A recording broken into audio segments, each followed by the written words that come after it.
Hello வணக்கம். இது உங்கள் சிவி ஸோன்னு சொல்லாமல் எப்படி இருக்கீங்க? இப்போ பார்த்தீங்கன்னா ஒரு சம்பவம், அதாவது ஒரு இதெல்லாம் பார்க்கும்போது எனக்கு வந்து இந்த வடிவேல் அவர்கள் வந்து ஒரு ஜோக் ஒன்று இருக்கும்.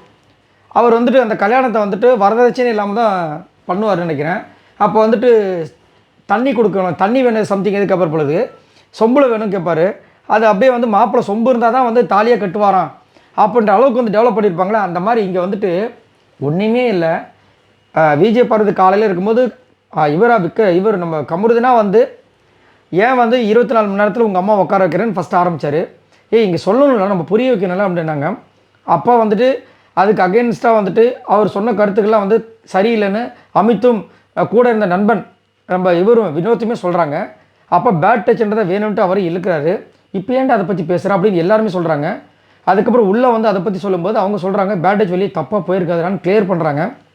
ஏன்னா நம்ம தான் பேசிகிட்டு இருக்கோம்ல, நம்மள லவர்ஸுன்ற மாதிரி போயிட்டுருக்கலாம், அப்புறம் எதுக்கு தப்பாக போகுதுன்னு சொல்கிறாங்க. இவர் வாலண்டராக அங்கே வந்து ஒரு ஹீரோயிசம் காமிக்கிறதுக்கு அந்த டேபிள் எட்டு உதைக்கிறாரு. அதுக்கப்புறம் மறுபடியும் நீ ஒன்று ஐஸ்வர்யா ராய் கடைன்னு திரும்ப சண்டை போகிறாரு. அப்புறம் வந்துட்டு சாண்ட்ரா கிட்ட இப்போ என்ன பண்ணுறாரு, அக்கா அவள் வந்து இப்போ வந்து பேட் டச்னு ஒரு விஷயத்தை இழுக்கிறாக்கா, நான் அம்மா அப்பா இல்லாத ஒரு ஆள்க்கா, அப்படியே படம் மாதிரி அழகாக அப்பா கமருதனுக்கு இவ்வளோ திறமையாக நான் சத்தியமாக நான் எதிர்பார்க்கவே இல்லை. ஆனால் எனக்கு அம்மா அப்பா கிடையாதுக்கா, நான் என்னக்கா பண்ண முடியும்? இந்த ஒரு வார்த்தை சொல்கிறேன், வெளியில் நான் போனால் என்னை செருப்பால் அடிப்பாங்கக்கா, நான் என்னக்கா பண்ண முடியும்? நீங்களே சொல்லுங்கள். இந்த நேரத்தில் டேய் சரி ஓகே அதெல்லாம் பேசி முடிச்சிட்டிங்கன்னு கேட்குறாங்க.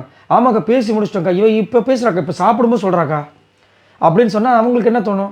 அதை போய் திரும்ப ஆனால் கேட்குறாங்க பார்வதி கிட்ட போய்ட்டு, என்ன பார்வதி இது மாதிரி நடந்துச்சா அப்படின்னு கேட்கும்போது அவங்க இதை நான் பற்றி பேசவே வேண்டாம், வெளியே போய் பேசிக்கலான்னு நான் சொல்லிட்டேன், திரும்ப அவன் பேசுகிறான்ட்டாங்க. இப்போ சாண்ட்ரா என்ன பண்ணோம், சைலண்ட்டாக விடும், அவள் தெரிஞ்சு போச்சுல்ல. இப்போ உள்ளே போய் கம்முன்னு இருக்காங்க. ஆனால் அப்போவும் கமருது என்ன பண்ணுறாரு, சாண்ட்ரா கிட்ட போய் இதே மாதிரி அப்படியே பார்வதிக்கு அகென்ஸ்டாக பேசும்போது அந்த பக்கம் யார் திவ்யா இருக்காங்க. சூப்பரில். ஸோ திவ்யா சும்மாவே வந்துட்டு பொங்குவாங்க, விஜய் பார்வதி அதை செய்யுது இது செய்யுது அது செய்யுதுன்னு. நேற்று வேறு சொல்லிட்டாங்க 70 நாள் ஆயிடுச்சு இதோட இவங்களோட கேம் முடிஞ்சதுன்னு சொன்னதில் அரோராலேருந்து திவ்யாலேருந்து நிறைய பேர் வந்துட்டு பார்வதி கேம் முடிஞ்சிச்சுன்னு சொல்லியிருப்பாங்க. ஈவன் விக்ரம் கனி கூட வந்துட்டு இவங்களுக்கு சப்போர்ட் பண்ண ஆரம்பிச்சிட்டாங்க. யார் விஜய் பார்வதியோட கேம் புரிஞ்சிருச்சுன்ட்டு, பிடிச்சிருக்குன்ட்டு, சுவாரஸ்யமாக இருக்குது, நான் ரசிக்கிறேன்றாங்க. ஆனால் இவங்க புதுசாக, அதாவது நேற்று பேஞ்ச மழையில் முளைச்ச காளான் மாதிரி பார்வதிக்கு இதெல்லாம் வந்து ஒன்றுமே இல்லை. ஆனால் கமருதனோட ஒரு விஷயத்தால் பிரச்சனையில் இப்போ மாட்டிட்டு முடிச்சிட்ருக்காங்க. அவங்க என்ன சொல்கிறாங்க, இவங்க போய் சொல்கிறாங்க அவள் காலையில் வந்துட்டு இந்த பேட் டச்ன்ற ஒரு விஷயத்தை இழுத்துருக்கா அப்படின்னா, நான் சொன்னேன்லக்கா, நான் தான் சொல்கிறேன்ல, அவள் அப்படி தான் பண்ணுவாள், இதெல்லாம் கமருதன் வெளியேற்றத்துக்கு தான் என்னமோ இவங்க பக்கத்துலேருந்து பார்த்தா மாதிரி. அவள் போர்ஷன் முடிஞ்சிச்சுக்கா, நம்ம நேற்று சொன்னோம்லக்கா, நேற்று ரொம்ப சொல்லிட்டோம்ல, அவள் வந்து இது வரைக்கும் வீட்டில் எல்லாத்தையும் பண்ணிட்டான்னு முதல்ல வந்துட்டு ஒரு விஷயம் பண்ணாக்கா, அது அவங்க சொல்கிறாங்க. அதுக்கப்புறம் கமருதன் வச்சு ஒரு லவ் ட்ராக் பண்ணாக்கா, அதில் பேட் டச்சுன்னு ஒன்று கொண்டு வந்தாக்கா அது ஒர்க் அவுட் ஆகலை. இப்போ பாருங்கள் முடிகிற நேரத்தில் இந்த பேட் டச் கொண்டு வரா பாருங்கள். ஏன்னா இப்போ வீடு அமைதியாக இருக்குல்ல, அதை ஏதாவது பண்ணணும்னு சொல்லி இதை கொண்டு வரான். இப்போ இதை வச்சு அவனை வெளியே அனுப்புவான். இதுதான்க்கா எனக்கு தெரியுங்க்கா. உடனே இவங்க நான் நேற்றே சொன்னேன்ல 100% இதுவாக இருக்குன்னு. யார் சாண்ட்ரா பா, அதாவது சொல்லுவாங்கள்ல கண்ணு காதை வச்சு பேசுவாங்க ஊருக்குள்ள அப்படின்னு. இப்போ தான் நம்ம பார்க்குறோம். ஒன்றுமே இல்லாத விஷயத்தில் இது மாதிரி நம்ம கரெக்டாக இருந்துக்கணும். இல்லைன்னா ஊருக்குள்ளே 4 பேர் தப்பாக பேசுவாங்கன்னு சொன்னதும், கண்ணு காது வச்சுருவாங்கன்னு சொன்னதும் இப்போ தான் நான் நேரடியாக பார்க்குறேன். அவ்வளோ மட்டமாக பேசுகிறாங்க.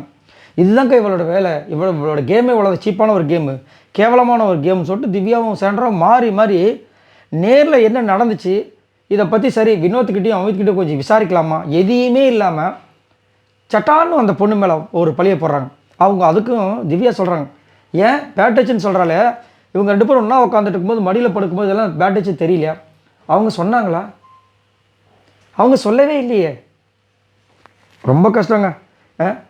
எப்பா ரொம்ப அப்படியே பார்க்கும்போது ரொம்ப பாவமாக இருக்குது. இந்த பார்வதியோட நிலைமையை பார்க்கும்போது எப்படி துள்ளி குதித்து எல்லாரும் ஓட விட்டுட்டு அவங்களோட கேம் தனியாக காமிச்சிட்டு இருந்தாங்க பார்வதி.